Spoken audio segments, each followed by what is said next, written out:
Al llegar a la puerta, pasmada de que yo no me hubiese adelantado a ella, me tendió su mejilla, juzgando que no había ninguna necesidad de un grosero deseo físico para que nos besásemos ahora, como las breves relaciones que un momento antes habíamos tenido juntos eran de esas a que conducen a veces una intimidad absoluta y una elección del corazón.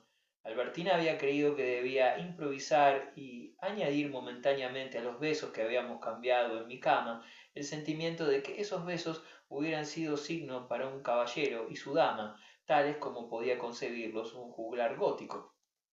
Cuando me hubo dejado la moza picarda que hubiera podido esculpir en su pórtico el imaginero de San Andrés de Champs, me trajo Francisca una carta que me colmó de alegría, ya que era la de la señora de Esther María, que aceptaba mi invitación a cenar.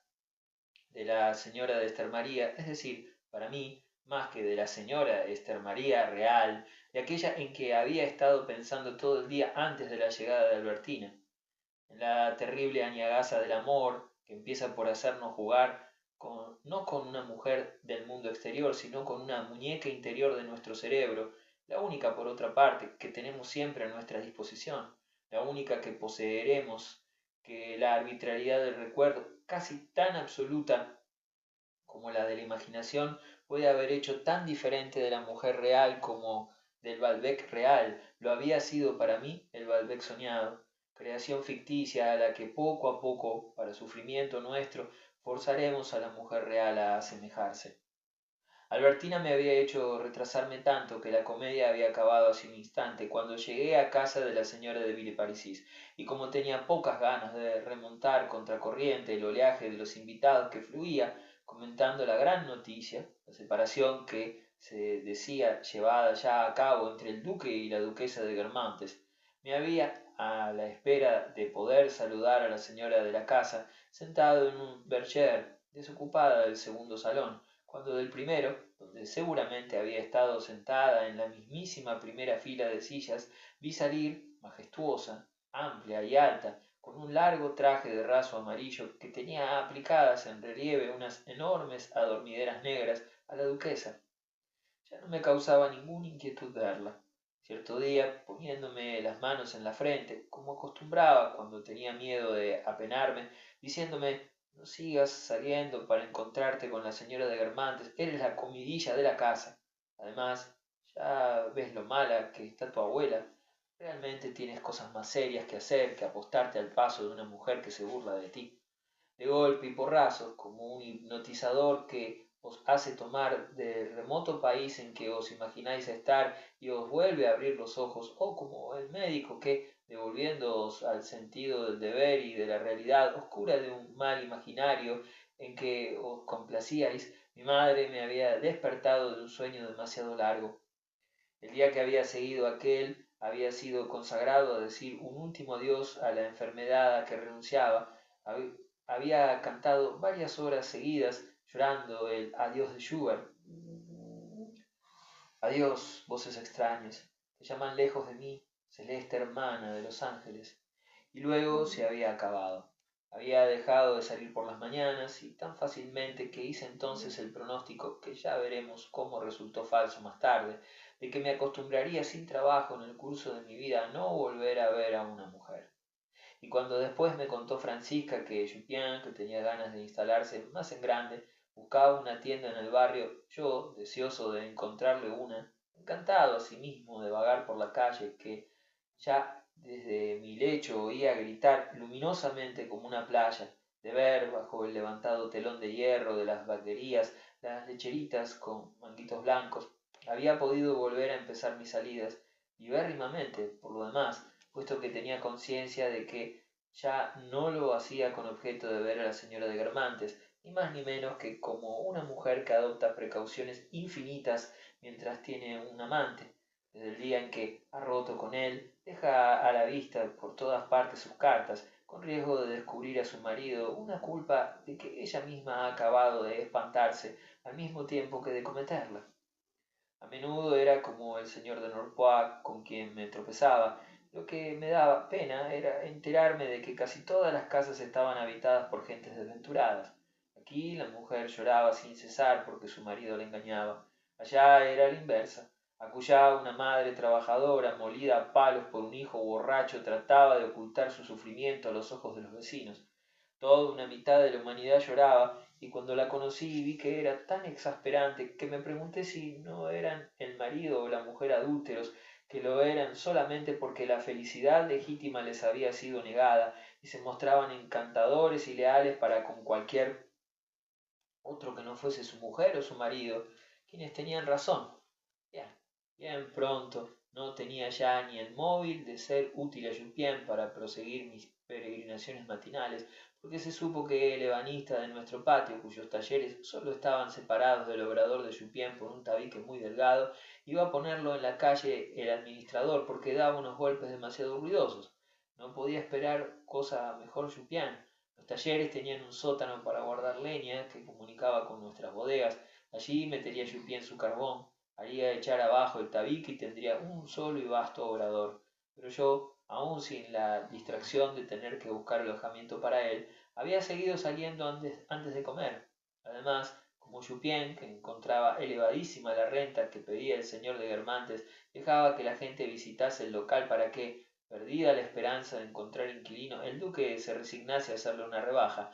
Francisca, que había observado que hasta después de la hora en que ya no venía nadie, el portero dejaba entornada la puerta de la tienda por alquilar, venteó una trampa armada por el portero para atraer a la novia del lacayo de los Guermantes. Allí encontrarían un rincón para el amor y luego sorprenderlos.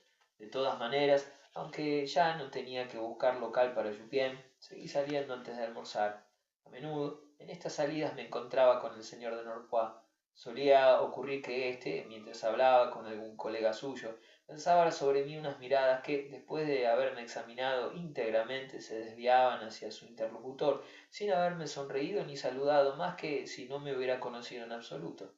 Porque en estos importantes diplomáticos, el mirar de cierta manera no tiene por objeto haceros saber que os han visto, sino que no os han visto y que tienen que hablar con su colega de alguna cuestión seria.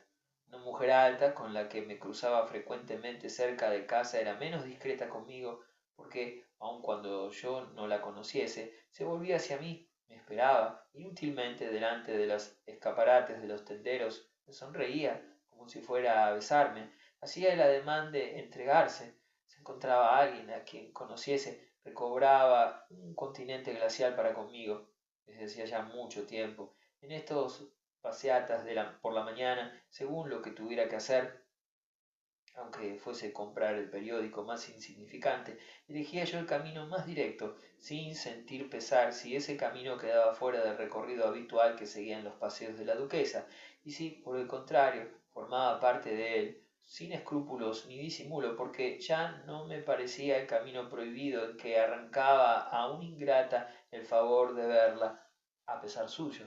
Pero no había pensado en que mi curación, al darme con respecto a la señora de Guermantes una actitud normal, habría de llevar paralelamente a cabo la misma obra por la que a ella hacía y tornaba posibles una amabilidad, una amistad que ya no me importaban.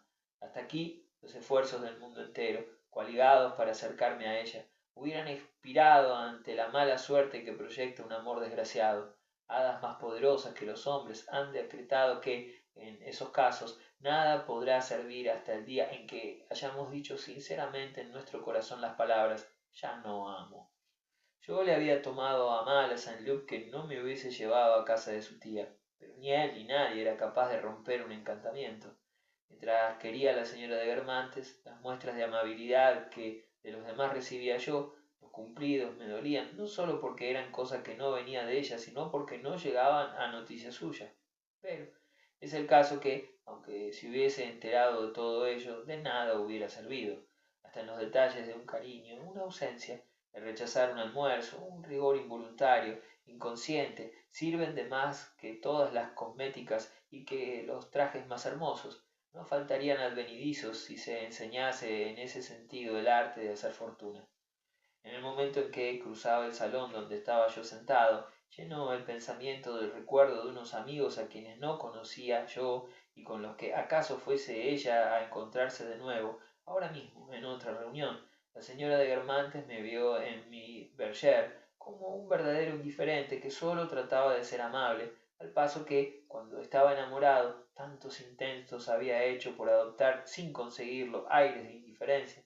La duquesa torció el paso, vino hacia mí, y volviendo a encontrar aquella sonrisa de la tarde de la ópera cómica, sonrisa que el penoso sentimiento de ser querida por alguien a quien ella no quería no borraba ya. No, no se moleste. ¿Me permite que me siente un instante a su lado? Me dijo, recogiendo graciosamente su inmensa falda que, a no ser por eso, hubiera ocupado totalmente la bergère, más alta que yo, y aumentada además por todo el volumen de su traje, casi me rozaba en su admirable brazo desnudo, en torno al cual un vello imperceptible e innumerable hacía humear perpetuamente como un vapor dorado, y la rubia franja de sus cabellos que mandaban hasta mí su fragancia. Como apenas le quedaba sitio, no podía volverse fácilmente hacia mí, y obligada a mirar ante sí más que hacia mi lado, cobraba una expresión soñadora y dulce como en un retrato. ¿Tiene usted noticias de Roberto? Me dijo. La señora de Villeparisis pasó en ese momento. Vamos, bonita hora tiene usted de llegar, caballero, para una vez que se le ve.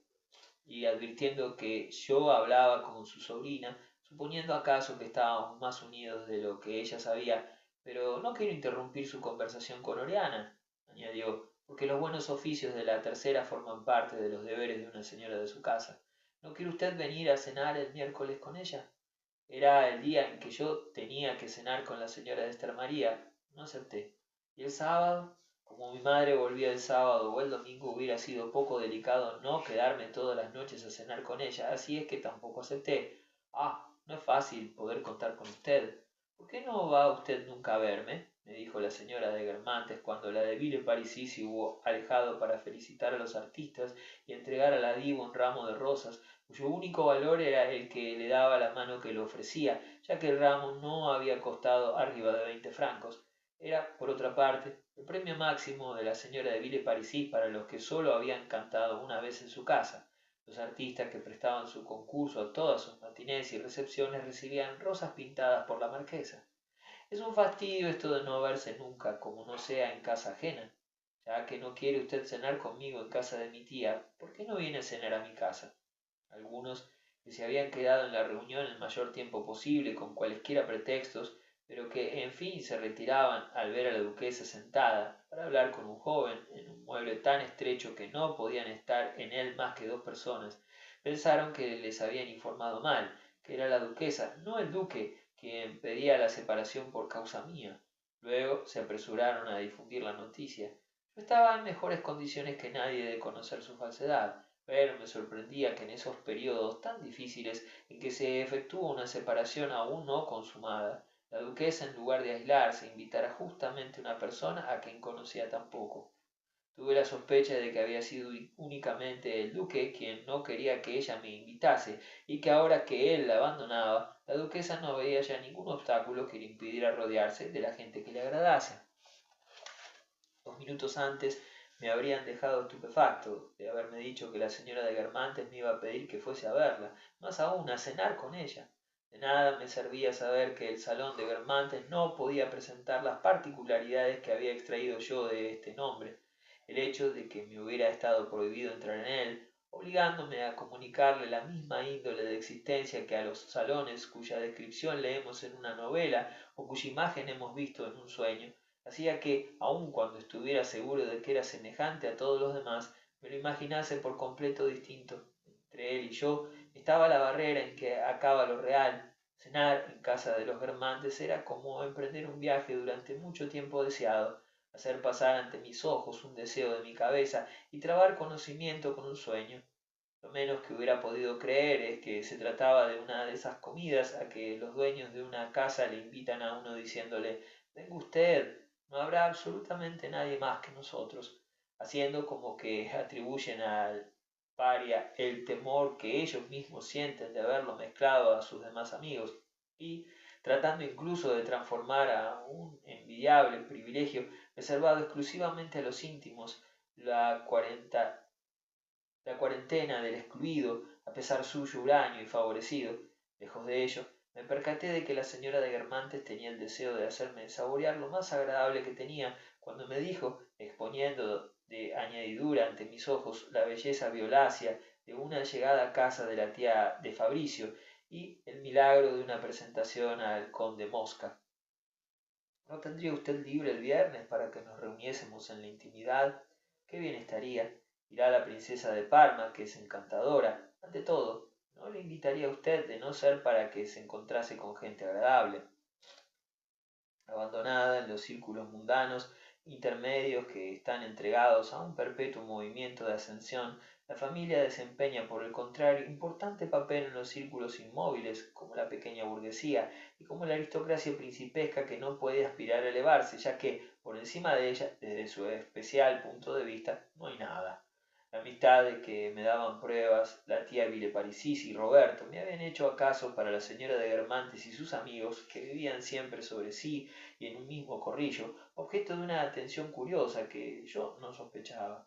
La duquesa tenía de esos parientes un conocimiento familiar, cotidiano, vulgar, muy diferente de lo que nos imaginamos nosotros, y en el que, si nos encontramos comprendidos, lejos de que nuestros actos sean por ello expulsados como la mota de polvo del ojo o la gota de agua en la de la traqueatelía, pueden quedar grabados, ser comentados, referidos, todavía años después de que nosotros mismos lo hemos olvidado. En el palacio en que estamos asombrados de encontrarlos, como una carta nuestra en una preciosa colección de autógrafos. Unos elegantes, que no son más que eso, pueden vedar el acceso a su puerta, exclusivamente invadida, pero la de los Guermantes no lo estaba. Un extraño casi nunca tenía ocasión de pasar por delante de ella, pero una vez que la duquesa se encontraba con que le indicaban a alguien, no pensaba en preocuparse del valor mundano que pudiera traer consigo ese alguien, ya que ese valor era cosa que ella confería y no podía recibir. No pensaba más que en las cualidades reales del nuevo conocido. La señora de Villeparisis y Saint-Loup le habían dicho que yo las poseía, y sin duda no les hubiera dado crédito de no haber observado que ni la de Villeparisis ni Saint-Loup conseguían nunca hacerme ir a su casa cuando ellos querían, cosa que se le antojaba a la duquesa señal de que un extraño formaba parte de la gente agradable. Había que ver, cuando hablaba de mujeres que no le hacían mucha gracia, cómo cambiaba de fisonomía si se nombraba a propósito de alguna, por ejemplo, a su cuñada. Ah, es encantadora, decía, con expresión de agudeza y de certidumbre. La única razón que de ello daba era que la dama en cuestión se había negado a ser presentada a la marquesa de Chaussegros y a la princesa de Silistria. No añadía que la misma dama se había negado a dejarse presentar a ella, a la duquesa de Guermantes. El caso se había dado, con todo, y desde ese día el espíritu de la duquesa daba vueltas en torno a lo que realmente podía pasar en casa de de una dama tan difícil de conocer. Moría de ganas de ser recibida en aquella casa. Las gentes del mundo tienen hasta tal punto la costumbre de que se las asedie que aquel que huye de ellas le parece un fénix y acapara su atención. El verdadero motivo de que me invitara era el ánimo de la señora de Guermantes, que desde que ya no estaba yo enamorado de ella, el que no anduviese detrás de sus parientes a pesar de andar ellos detrás de mí, no lo sé. De todas maneras, ya que se había decidido invitarme, quería hacerme los honores de lo mejor que tenía en su casa y alejar a aquellos de sus amigos que hubieran podido impedirme volver, o aquellos de quienes sabía ella que eran fastidiosos. Yo no había sabido a qué atribuir el cambio de rumbo de la duquesa cuando la había visto desviarse de su curso estelar, venir a sentarse a mi lado e invitarme a cenar, efecto de causas ignoradas por falta de un sentido especial que nos informe a ese respecto. Nos figuramos a las gentes que conocemos apenas, cual yo a la duquesa, como si sólo pensaran en nosotros en los raros momentos en que nos ven, pero es el caso que este olvido ideal en que nos figuramos que nos tienen es absolutamente arbitrario, de modo que mientras en el silencio de la soledad, semejante al de una hermosa noche, nos imaginamos a las diferentes reinas de la sociedad siguiendo su camino por el cielo a una distancia infinita, no podemos defendernos contra un sobresalto de malestar o de placer si nos cae de lo alto, como un aerolito que trae grabado nuestro nombre, que creíamos desconocido en Venus o en Casiopea, una invitación a cenar o un avieso chismorreo. Quizás a veces, cuando imitación de los príncipes persas, que al decir del libro de Esther se hacían leer los registros en que estaban inscritos los nombres de aquellos de sus súbditos que habían dado muestras de celo para con ellos, la señora de Guermantes consultaba la lista de las personas bien intencionadas que habían dicho de mí, uno al que le diremos que venga a cenar, pero otros pensamientos la habían distraído. Rodeado de tumultuosos cuidados, un príncipe se ve arrastrado de continuo hacia nuevos objetivos.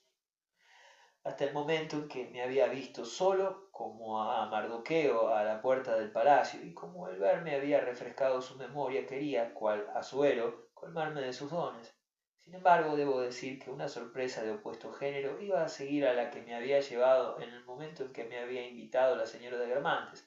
Como me había parecido más modesto por parte mía y más agradecido no disimular esa sorpresa y expresar por el contrario con exageración lo que de gozoso tenía, la señora de Guermantes, que se disponía a salir para una última reunión, acababa de decirme casi como una justificación y por temor a que yo no supiera bien quién era ella, ya que tan asombrado parecía de ser invitado a su casa. Ya sabe usted que soy la tía de Roberto de Saint-Loup, que le quiere usted mucho. Y además, ya nos hemos visto aquí. Al responder que yo lo sabía, añadí que también conocía al señor de Charlus, que había sido muy amable conmigo en Balbec y en París. La señora de Guermantes dio muestras de extrañeza y sus miradas parecieron referirse, como para una verificación, a una página ya más antigua del libro íntimo. ¿Cómo? ¿Pero conoce usted a Palamedes? Este nombre cobraba en los labios de la señora de Guermantes una gran dulzura por la sencillez involuntaria con que la duquesa hablaba de un hombre tan brillante, pero que para ella era nada más que su cuñado y el primo con quien se había criado. Y en la confusa grisura que era para mí la vida de la duquesa de Guermantes, este nombre de Palamedes ponía como la claridad de los largos días estivales en que había jugado con él la duquesa, de niña, en Guermantes, en el jardín. Además, en esa parte, desde hacía mucho transcurrida de su existencia, Oriana de Guermantes y su primo Palamedes habían sido muy diferentes de lo que habían llegado a ser después, particularmente el señor de Charlus, entregado por entero a unos gustos artísticos que más tarde había refrenado tan bien que me quedé estupefacto al saber que era él quien había pintado el inmenso abanico de iris amarillos y negros que desplegaba en aquel momento la duquesa. También hubiera podido enseñarme esta una sonatina que en otro tiempo había compuesto para ella su primo. Ignoraba yo que en absoluto el varón tuviese todos estos talentos, de que jamás hablaba. Digamos de paso que el señor de Charlus no le hacía mucha gracia que su familia le llamase Palamedes. Por lo que hace a Meme, todavía hubiera podido comprenderse que no le agradase. Estas estúpidas abreviaturas son un signo de la incomprensión que la aristocracia tiene de su propia poesía. El judaísmo posee, por lo demás, la misma incomprensión, ya que a un sobrino de Lady Rufus, Israel, que se llamaba Moisés, le llamaban corrientemente entre la buena sociedad Momo, al mismo tiempo que de su preocupación por no parecer que concede importancia a lo que es aristocrático. Ahora bien, el señor de Charlus tenía en este respecto más imaginación poética y más orgullo del que hacía alarde, pero la razón que le movía a encontrar muy poco de su gusto el meme no era esa, tal vez que se extendía igualmente al hermoso nombre de Palamedes. La verdad es que, juzgándose, sabiéndose de familia principesca, hubiera querido que su hermano y su cuñada dijesen al referirse a él, Charlus, como la reina María Amelia o al duque de Orleans podían decir de sus hijos, nietos, sobrinos y hermanos Joinville, Nemours, Chartres, París. ¿Qué amigo de tapujos es este meme? Exclamó la duquesa. Le hemos hablado mucho de usted. Nos ha dicho que quedaría encantadísimo de conocerle, absolutamente como si no le hubiera visto nunca. Confiese usted que tiene gracia y, cosa que no es muy amable por mi parte, decir de un cuñado al que adoro y cuyo raro valor admiro, a ratos, un tanto de loco. Me sorprendió mucho esta palabra aplicada al señor de Charlus y me dije que acaso esa semilocura explicase ciertas cosas.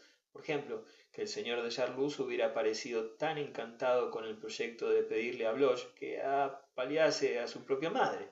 Me di cuenta de que no solo por las cosas que decía, sino por la forma en que las decía, el señor de Charlus estaba algo loco.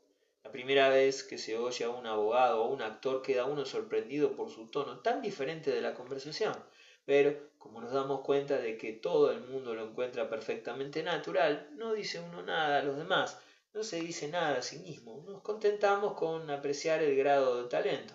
A lo sumo se piensa de un actor del teatro francés, ¿por qué, en lugar de dejar volver a caer el brazo que tenía en alto, lo ha hecho descender con pequeñas sacudidas entreveradas de descensos durante 10 minutos lo menos? O de un Laori, ¿por qué, desde que ha abierto la boca, ha emitido esos sonidos trágicos inesperados para decir la cosa más sencilla? Pero, como todo el mundo admite esto a priori, no choca. Del mismo modo, al reflexionar sobre ello, decíase uno que el señor de Charlus hablaba de sí mismo con énfasis, en un tono que no tenía nada de ordinario. Parecía como que hubiera habido que decirle a cada minuto, pero ¿por qué grita usted tan fuerte? ¿Por qué es usted tan insolente?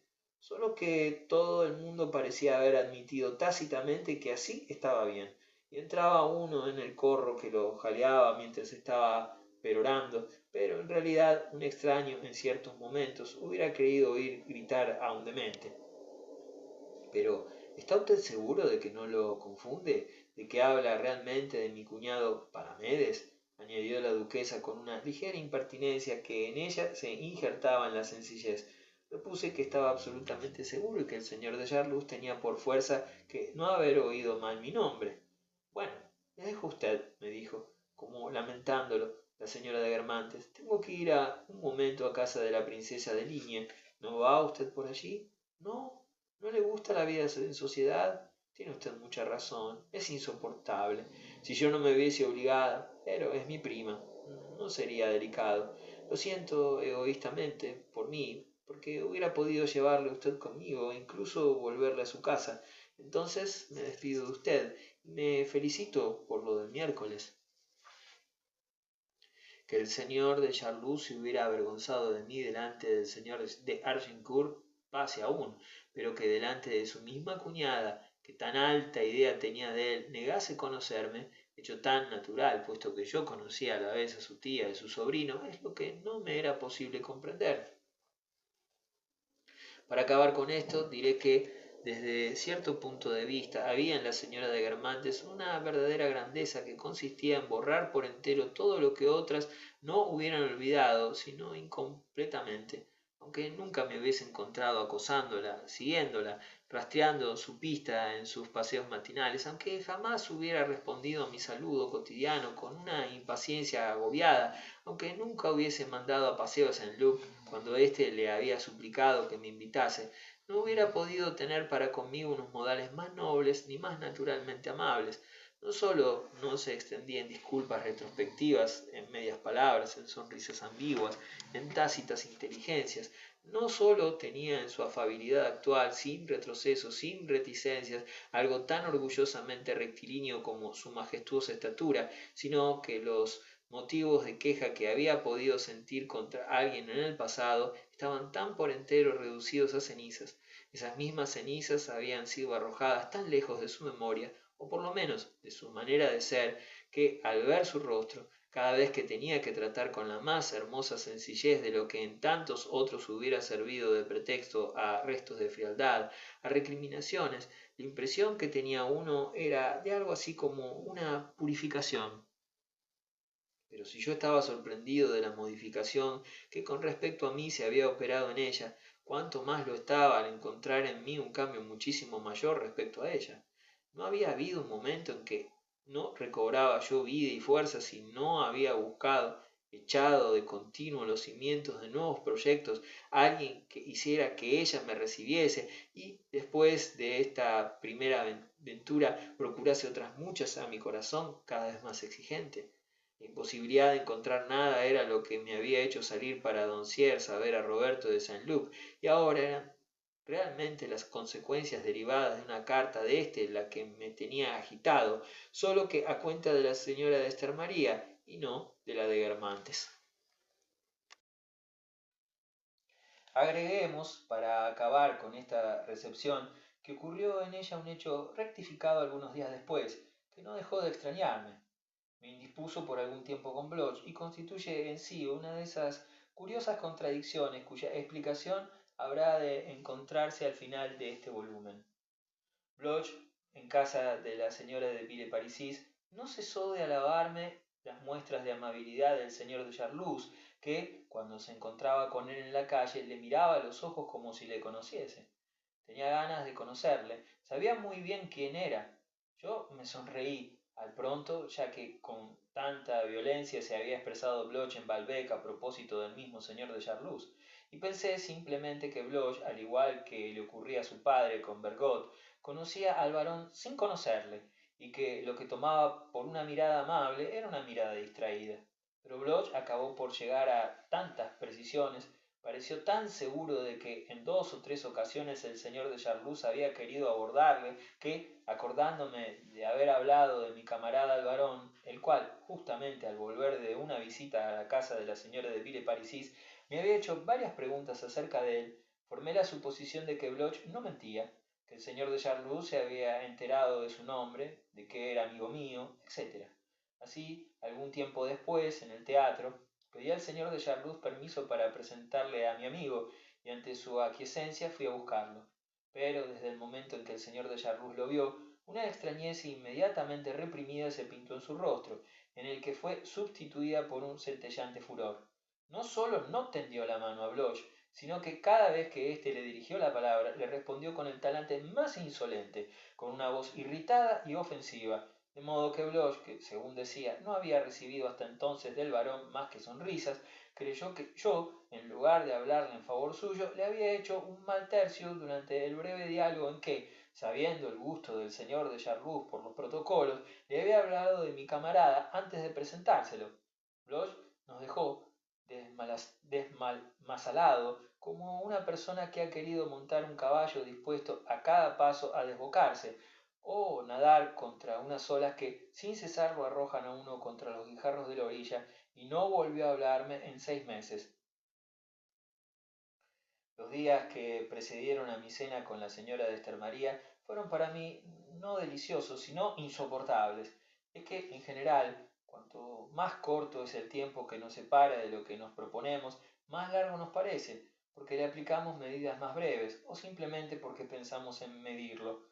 El papado, dicen, cuenta por siglos y acaso ni siquiera piensa en contar, porque su objetivo está en el infinito. Yo, como el mío estaba solamente a la distancia de 3 días, contaba por segundos, me entregaba a esos fantaseos que son comienzos de caricias que rabia uno al no poderlas hacer acabar por la mujer misma, esas caricias precisamente con exclusión de cualesquiera otras.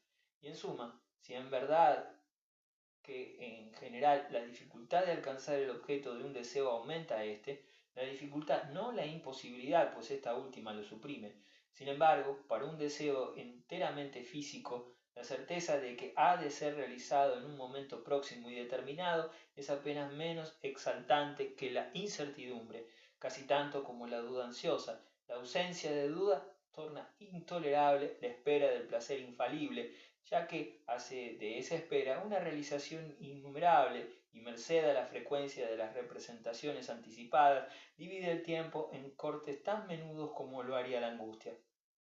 Lo que yo necesitaba era poseer a la señora de Esther María, porque desde hacía varios días, con una actividad incesante, mis deseos habían preparado en mi imaginación ese placer, y sólo ese, otro, el placer con otra, no hubiera estado en sazón, ya que el placer no es más que el realizarse una apetencia previa y que no es siempre la misma, que cambia según las 1000 combinaciones de la ilusión, los azares del recuerdo, el estado del temperamento, el orden de disponibilidad de los deseos, de que los últimos atendidos descansen hasta que haya sido olvidada un tanto la decepción de su realizarse.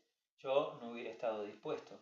Había dejado ya el camino real de los deseos generales y me había enveredado por el sendero de un deseo particular, Hubiera sido preciso, para desear otra cita, volver de demasiado lejos para alcanzar de nuevo el camino real y tomar otro sendero. Poseer a la señora de Esther María en la isla del bosque de Bolonia, donde la había invitado a cenar, era el placer que me imaginaba cada minuto. Este placer hubiera quedado naturalmente destruido si yo hubiese cenado en esa isla sin la señora de Esther María, pero quizás también harto disminuido de cenar, aun con ella, en otro sitio. Por otra parte, las actitudes conforme a las que nos figuramos un placer son previas a la mujer, el género de mujeres que para él conviene son esas actitudes las que gobiernan, de igual suerte que imponen el lugar y a causa de ello hacen que vuelvan a nuestro caprichoso pensamiento tal mujer, tal paraje, tal alcoba que en otras semanas hubiésemos desdeñado.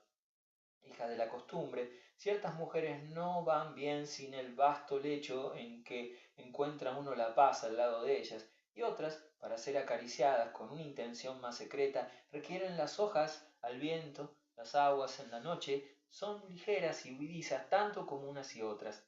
Claro que mucho antes ya de haber recibido la carta de Saint-Luc, y cuando aún no se trataba de la señora de Esther María, la isla del bosque me había parecido como hecha adrede para el placer, porque me había ocurrido ir allí a saborear la tristeza de no tener ningún goce a que dar abrigo en aquellos lugares.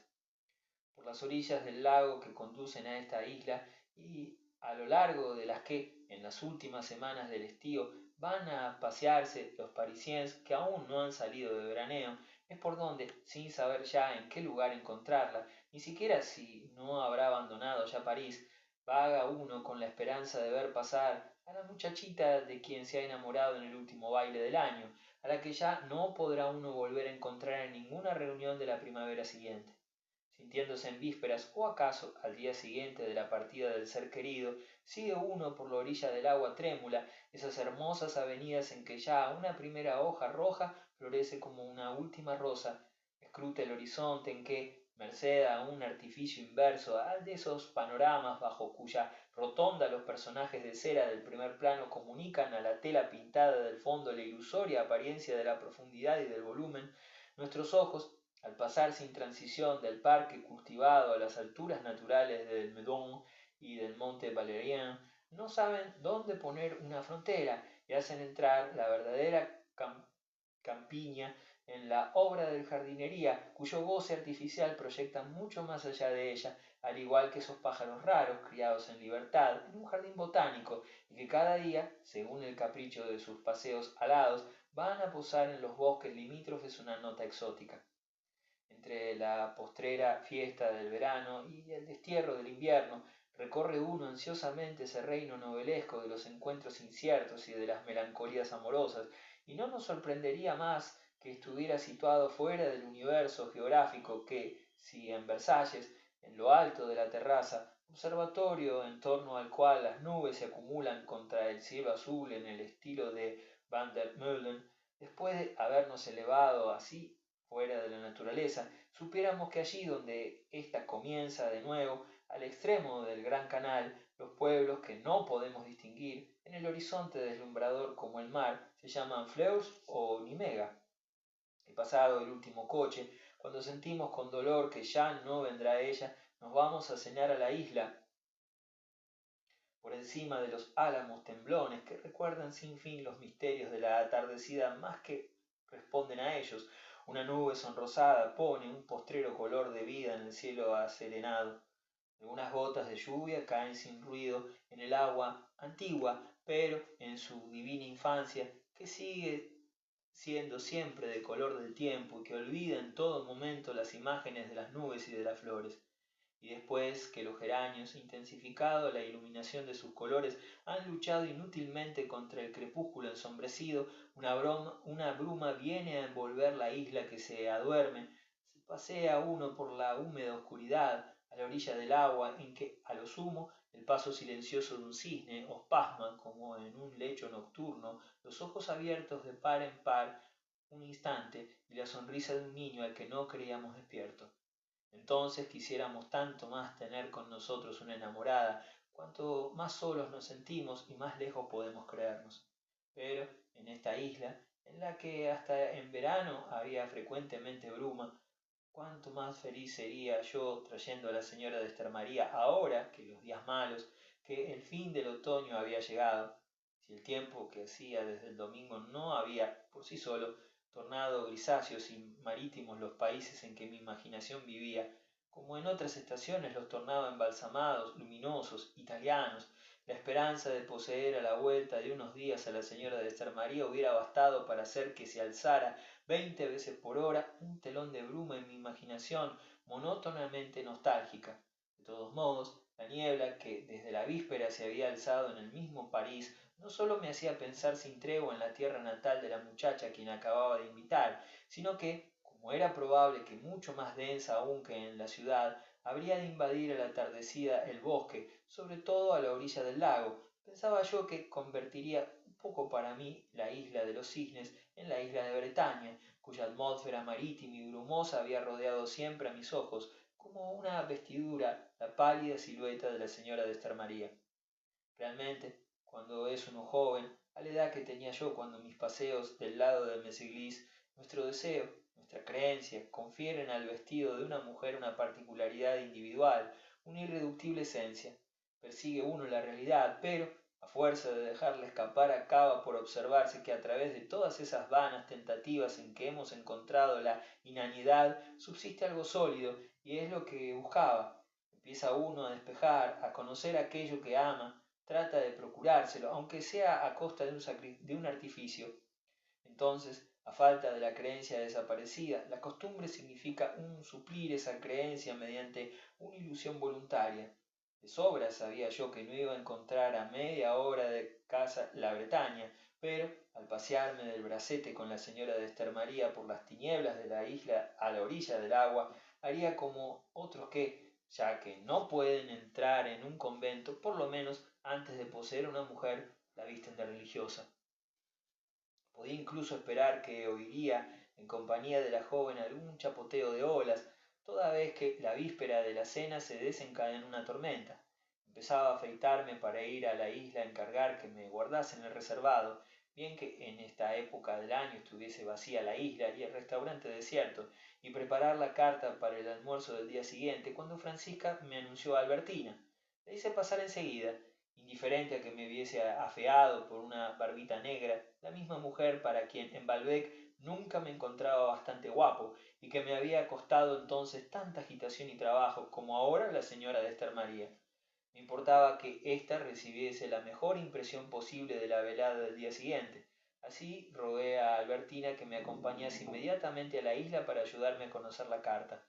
Aquella a quien se da todo es sustituida tan aprisa por otra que se queda uno pasmado de dar lo que tiene de nuevo a cada hora sin esperanza de porvenir. Ante mi proposición el rostro sonriente y rosa de Albertina, bajo un gorrito liso que descendía muy bajo hasta los ojos, pareció vacilar. Debía de tener otros proyectos. De todos modos, me los sacrificó fácilmente, con gran satisfacción mía, ya que concedía mucha importancia a tener a mi lado una joven de su casa que sabría disponer la cena mucho mejor que yo. Verdad es que Albertina había representado muy otra cosa para mí en Balbec, pero nuestra intimidad, aun cuando entonces no la juzguemos suficientemente estrecha, con una mujer de quien estamos prendados, crea entre nosotros y ella, a pesar de las insuficiencias con que nos hacen sufrir entonces, vínculos sociales que sobreviven a nuestro amor e incluso al recuerdo del mismo. Entonces, en lo que ya no es para nosotros más que un medio y un camino hacia otras, nos hallamos tan sorprendidos y divertidos al enterarnos por nuestra memoria de lo que su nombre significó de original para el otro ser que hemos sido antaño, como si, después de haber dado a un cochero unas señas, el Boulevard de Capuchin o la Rue du Bac, pensando únicamente en la persona que vamos a ver allí, nos diésemos cuenta de que esos nombres fueron en otro tiempo el de las monjas capuchinas, cuyo convento se encontraba en ese lugar, y el de la balsa que cruzaba el Sena. Verdad es que mis deseos de Balbec habían madurado tan bien el cuerpo de Albertina, habían acumulado en él sabores tan frescos y tan dulces que, durante nuestra caminata por el bosque, mientras el viento, con como un jardinero cuidadoso sacudía los árboles, hacía caer los frutos, barría las hojas muertas.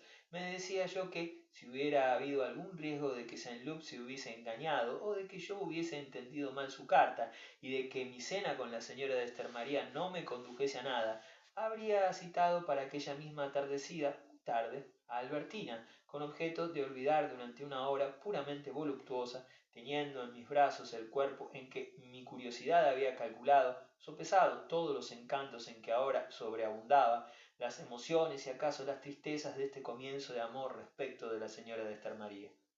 Y realmente, si yo hubiera podido suponer que la señora de Estermaría no había de concederme ningún favor la primera tarde, me habría representado por modo harto falaz el rato que había de pasar con ella. De sobra sabía yo por experiencia como las dos etapas que se suceden en nosotros, en esos comienzos de amor hacia una mujer a la que hemos deseado sin conocerla, amado en ella antes que a ella misma, casi desconocida aún, la vida particular en que se baña, como esas dos etapas se reflejan extrañamente en el orden de los hechos, es decir, no ya en nosotros mismos, sino en nuestras citas con ella. Hemos vacilado sin haber hablado nunca con ella, tentados por la poesía que para nosotros representa. ¿Será ella o será otra? Y he aquí que los sueños plasman en torno a ella, ya no componen más que una misma cosa con ella. La primera cita con ella, que seguirá bien pronto, debería reflejar este amor naciente. No hay nada de eso, como si fuera necesario que la vida material tuviese también su primera etapa, queriéndola ya. Le hablamos de la manera más insignificante. Le pedí a usted que viniese a cenar a esta isla porque he pensado que le gustaría este escenario. Por lo demás, no tengo nada de particular que decirle, pero me da miedo de que haya aquí mucha humedad y tenga usted frío. No, no, lo dice usted por amabilidad. Le permito luchar, señora, un cuarto de hora más contra el frío, por no importunarla, pero dentro de un cuarto de hora me la llevaré de aquí a la fuerza. No quiero hacerle pillar un catarro, y sin haberle dicho nada nos la llevamos de allí, sin recordar nada de ella, a lo sumo cierta manera de mirar, pero sin pensar más que en volverla a ver. Ahora bien, a la segunda vez, sin volver a encontrar siquiera la mirada, único recuerdo, pero sin pensar ya, a pesar de ello, en otra cosa que en verla de nuevo, la primera etapa ha quedado atrás. Nada ha ocurrido en el intervalo, y sin embargo, en lugar de hablar de las comodidades del restaurante, decimos, sin que ello extrañe a la nueva persona a la que encontramos fea, pero a la que querríamos que estuvieran hablándole de nosotros todos los minutos de su vida. Mucho vamos a tener que hacer para vencer todos los obstáculos acumulados entre nuestros corazones. ¿Cree usted que lo conseguiremos? ¿Se figura usted que podremos dar cuenta de nuestros enemigos, esperar un porvenir dichoso? Pero estas conversaciones, primeramente insignificantes y que luego hacen alusión al amor, no llegaríamos a tenerlas nosotros dos. Podía dar crédito a la carta de Saint-Loup. La señora de Estermaría se entregaría desde el primer día. Así es que ya no tendría yo que citar a Albertina en mi casa, poniéndome en lo peor para el final de la tarde. Era inútil. Roberto no exageraba nunca y su carta estaba tan clara. Albertina me hablaba poco porque se daba cuenta de que yo estaba preocupado. Dimos unos cuantos pasos a pie bajo la gruta verdosa, casi submarina, de una espesa arboleda sobre cuya cúpula oíamos romperse el viento y salpicar la lluvia. Yo aplastaba contra la tierra las hojas muertas que se hundían en el suelo como conchas y hacía rodar, empujándolas con el bastón, las castañas, punzantes como erizos de mar.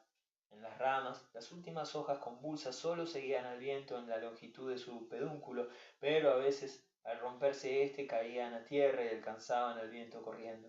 Yo pensaba con alegría cuánto más lejana aún estaría mañana la isla si seguía este tiempo y, de todos modos, enteramente desierta.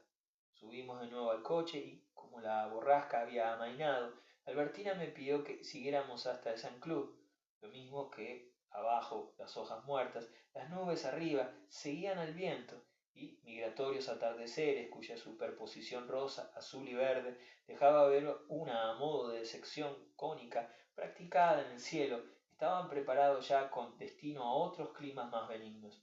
Por ver más de cerca una diosa de mármol que se alzaba de su zócalo y completamente sola en un gran bosque que parecía estar consagrado a ella, lo colmaba de terror mitológico, medio animal, medio sagrado, de sus brincos furiosos. Albertina subió a un teso mientras yo la aguardaba en el camino hasta ella, vista así desde abajo, no ya abultada y rolliza como el día aquel en mi cama, en que el grano de la piel de su cuello se aparecía a la lupa de mis ojos arrimados a ella, sino cincelada y fina, parecía una estatuilla por la que los minutos venturosos de Balbec habían pasado su pátina.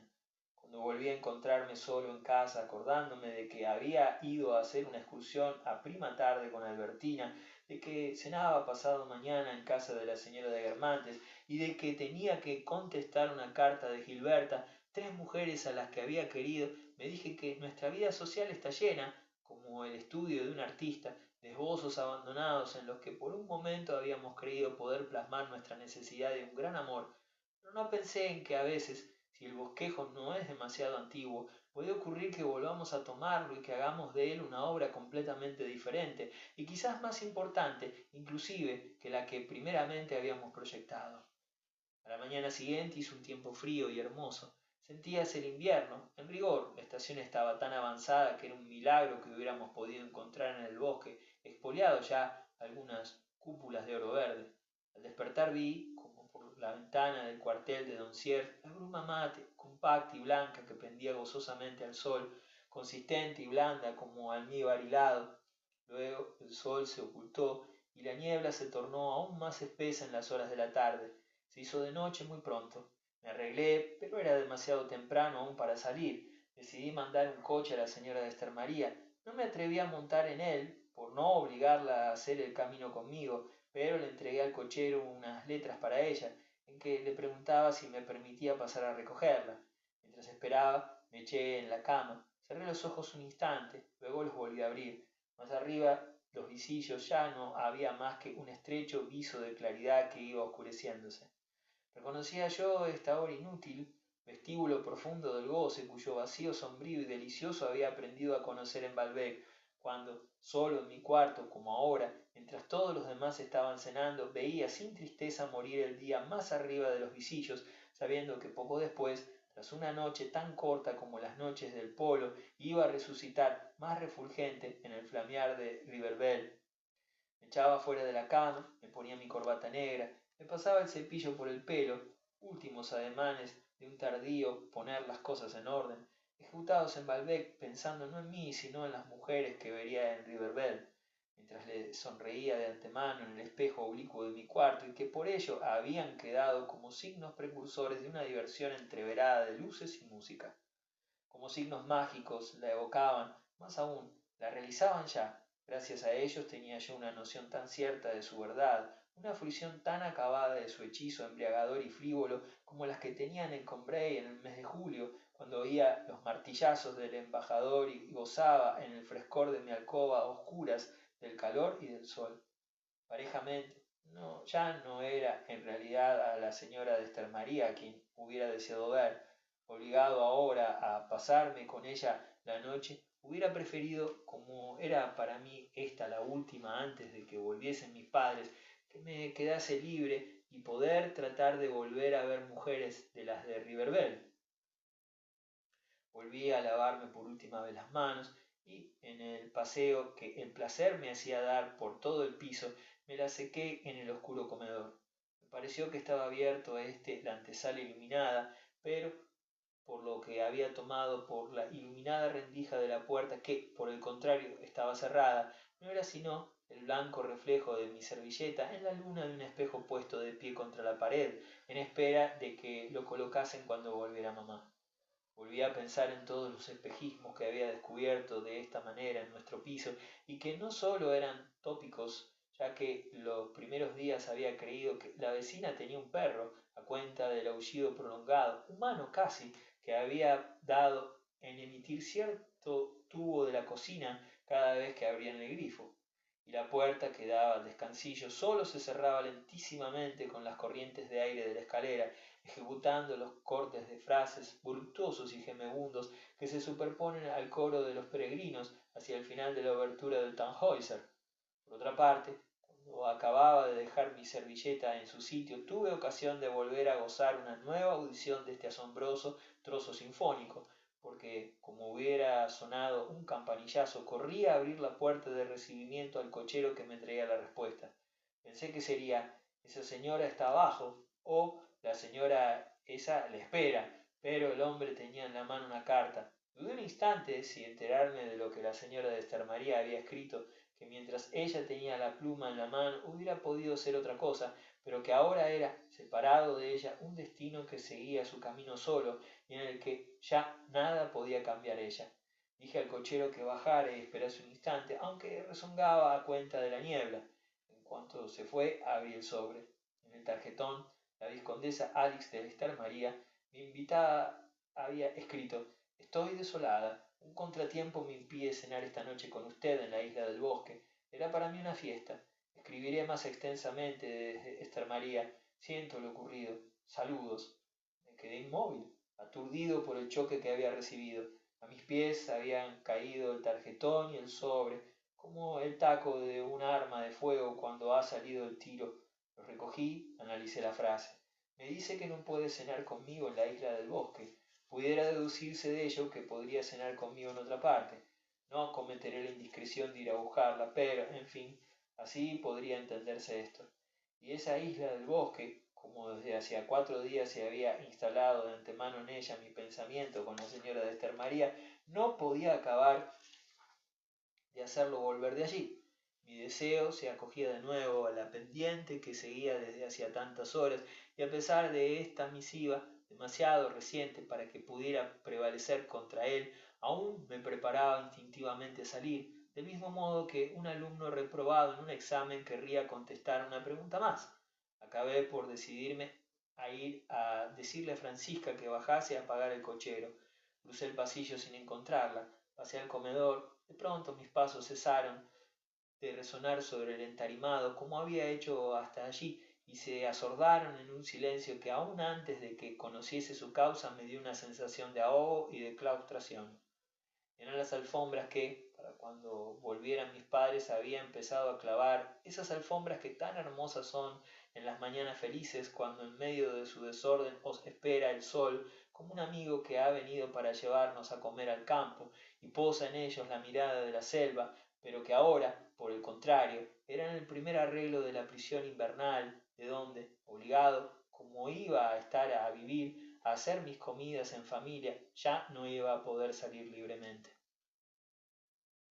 Tenga cuidado el señorito, no se vaya a caer, que aún no están clavadas, me gritó Francisca. Hubiera debido encender la luz. Ya estamos a fines de septiembre. Se me acabaron los días buenos. Bien pronto, en invierno, en el rincón de la ventana, como en un vidrio de galé, una veta de nieve endurecida, e incluso en los campos elíseos, en lugar de las muchachas que uno espera, nada más que los gorriones completamente solos. Lo que acababa de hacer mayor mi desesperación por no ver a la señora de Esther María era que su respuesta me hacía suponer que mientras yo, hora por hora, desde el domingo, no vivía más que para esta cena, ella no había pensado en semejante cosa, indudablemente, ni una sola vez. Más tarde supe de un absurdo casamiento por amor que hizo con un joven con el que debía de estarse viendo en ese momento y que le había hecho sin duda olvidar mi invitación, porque si se hubiese acordado de ella, no habría indudablemente esperado al coche que yo no debía, por lo demás, según lo convenido, enviarle, para avisarme que no estaba libre. Mis ensueños de tierna virgen feudal en una isla brumosa habían despejado el camino de un amor todavía inexistente. Ahora mi decepción, mi cólera, mi desesperado deseo de recobrar a la que acababa de negárseme podían, haciendo entrar en la danza mi sensibilidad, fijar el amor posible que hasta aquí solo me había, aunque más débilmente, ofrecido mi imaginación. ¿Cuántos hay en nuestros recuerdos? ¿Cuántos más en nuestro olvido de estos rostros de muchachitas y de jóvenes completamente diferentes, y a los que no hemos añadido un encanto y un furioso deseo de volverlos a ver, sino porque se habían esquivado en el último momento? Por lo que hacía a la señora de Esther María era mucho más, y me bastaba ahora para quererla, volverla a ver para que fuesen renovadas estas impresiones tan vivas, pero demasiado breves, y que la memoria, de no ser así, no hubiera tenido suficiente fuerza para conservar en la ausencia. Las circunstancias decidieron que fuese de otra manera. No la volví a ver. No fue a ella a quien quise, pero hubiera podido serlo. Y una de las cosas que hicieron acaso para mí el más cruel del grande amor que iba a tener bien pronto, fue, al acordarme de esa tarde, decirme que ese amor hubiera podido, de haber sido modificadas algunas circunstancias sencillísimas, dirigirse a otra parte, a la señora de Esther María, aplicado a la que me lo inspiró tan poco tiempo después, no era, por ende, como yo, sin embargo, hubiera tenido tantas ganas, tanta necesidad de creer, absolutamente necesario y predestinado.